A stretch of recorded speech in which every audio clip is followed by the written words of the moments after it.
कान्हा बने अपनी भक्त के देवर। बहुत ही रोचक कथा। एक लड़की थी जो कृष्ण जी की अनन्य भक्त थी। बचपन से ही श्री कृष्ण भगवान का भजन करती थी, भक्ति करती थी। भक्ति करते करते बड़ी हो गई। भगवान की कृपा से उसका विवाह भी श्री धाम वृंदावन में किसी अच्छे घर में हो गया। विवाह होकर पहली बार वृंदावन गई, पर नई दुल्हन होने से कहीं जा न सकी और मायके चली गई।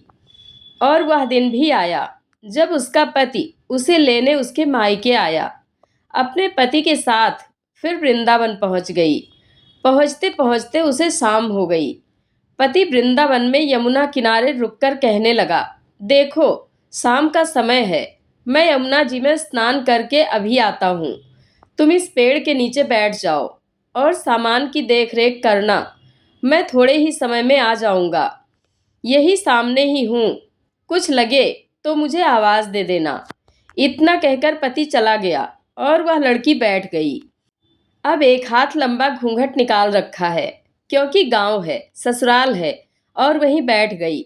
मन ही मन विचार करने लगी कि देखो ठाकुर जी की कितनी कृपा है। उन्हें मैंने बचपन से भजा और उनकी कृपा से मेरा विवाह भी श्री धाम वृंदावन में हो गया।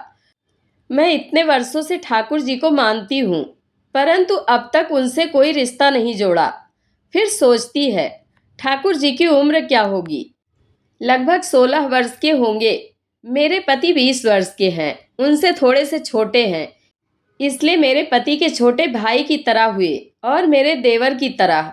तो आज से ठाकुर जी मेरे देवर हुए। अब तो ठाकुर जी से नया संबंध जोड़कर बड़ी प्रसन्न हुई और मन ही मन ठाकुर जी से कहने लगी, देखो ठाकुर जी, आज से मैं तुम्हारी भाभी और तुम मेरे देवर हो गए। अब वो समय आएगा जब तुम मुझे भाभी भाभी कहकर पुकारोगे। इतना सोच ही रही थी, तभी एक 10-15 वर्ष का बालक आया और उस लड़की से बोला, भाभी भाभी। लड़की अचानक अपने भाव से बाहर आई और सोचने लगी, वृंदावन में तो मैं नई हूँ, ये भाभी कहकर कौन बुला रहा है। नई थी इसलिए घूंघट उठाकर नहीं देखा कि गांव के किसी बड़े बूढ़े ने देख लिया तो बड़ी बदनामी होगी। अब वह बालक बार बार कहता, पर वह उत्तर ना देती। बालक पास आया और बोला, भाभी तनिक अपना चेहरा तो दिखाई दे। अब वह सोचने लगी, अरे ये बालक तो बड़ी जिद कर रहा है, इसलिए कसके घूंघट पकड़कर बैठ गई कि कहीं घूंघट उठाकर देख ना ले। लेकिन उस बालक ने जबरदस्ती घूंघट उठाकर चेहरा देखा और भाग गया। थोड़ी देर में उसका पति आ गया। उसने सारी बात अपने पति से कही। पति ने कहा, तुमने मुझे आवाज़ क्यों नहीं दी? लड़की बोली, वह तो इतने में भाग ही गया था। पति बोला, चिंता मत करो, वृंदावन बहुत बड़ा थोड़े ही है। कभी किसी गली में खेलता मिल गया तो हड्डी पसली एक कर दूंगा, फिर कभी ऐसा नहीं कर सकेगा। तुम्हें जहाँ भी दिखे मुझे ज़रूर बताना। फिर दोनों घर गए। कुछ दिन बाद उसकी सास ने अपने बेटे से कहा, बेटा देख तेरा विवाह हो गया, बहू मायके से भी आ गई, पर तुम दोनों अभी तक बांके बिहारी जी के दर्शन के लिए नहीं गए। कल जाकर बहू को दर्शन कराकर लाना। अब अगले दिन दोनों पति पत्नी ठाकुर जी के दर्शन के लिए मंदिर जाते हैं। मंदिर में बहुत भीड़ थी। लड़का कहने लगा, देखो तुम स्त्रियों के साथ आगे जाकर दर्शन करो, मैं भी आता हूँ। अब वह आगे गई, पर घूंघट नहीं उठाती। उसे डर लगता, कोई बड़ा बूढ़ा देखेगा तो क्या कहेगा, नई बहू घूंघट के बिना घूम रही है। बहुत देर हो गई। पीछे से पति ने आकर कहा, अरे बावली, बिहारी जी सामने हैं, घूंघट काहे नाय खोले? घूंघट नाय खोलेगी तो दर्शन कैसे करेगी?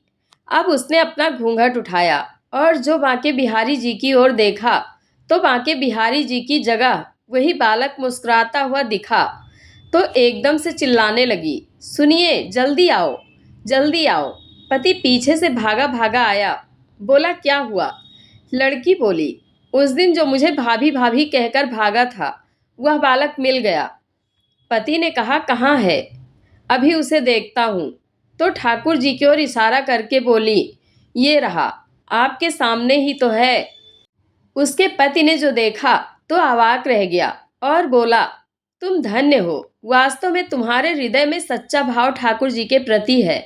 मैं इतने वर्षों से वृंदावन में हूँ, मुझे आज तक उनके दर्शन नहीं हुए, और तेरा भाव इतना उच्च है कि बिहारी जी के तुझे दर्शन हुए।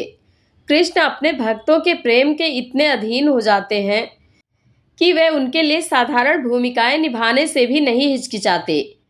महाभारत में उन्होंने शक्तिशाली सम्राट युधिष्ठिर के राजसूय यज्ञ में मेहमानों के चरण धोए और अर्जुन के सारथी की विनम्र भूमिका स्वीकार की। ईश्वर केवल प्रेम से पिघलते हैं।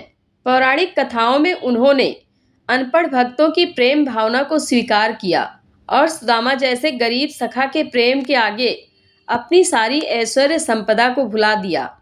जब भी कोई भक्त पूरी निष्ठा और पुकार के साथ शरण में आता है, कृष्ण उसकी रक्षा के लिए सदैव तत्पर रहते हैं। उदाहरण के लिए चीरहरण के समय द्रौपदी की लाज बचाना या मीराबाई के जहर को अमृत में बदल देना उनके प्रेम और संरक्षण का प्रमाण है। श्रीमद् भागवतम में कृष्ण स्वयं कहते हैं, जो भक्त अनन्य भाव से मेरा स्मरण करते हैं, जो कुछ उनके पास है मैं उसकी रक्षा करता हूँ, और जो उनके पास नहीं है उसे मैं स्वयं पूरा करता हूँ। जय श्री कृष्ण। आप लोगों को यह कथा कैसी लगी कमेंट बॉक्स में अपनी राय अवश्य दें। वीडियो को हाइप करना ना भूलें। धन्यवाद।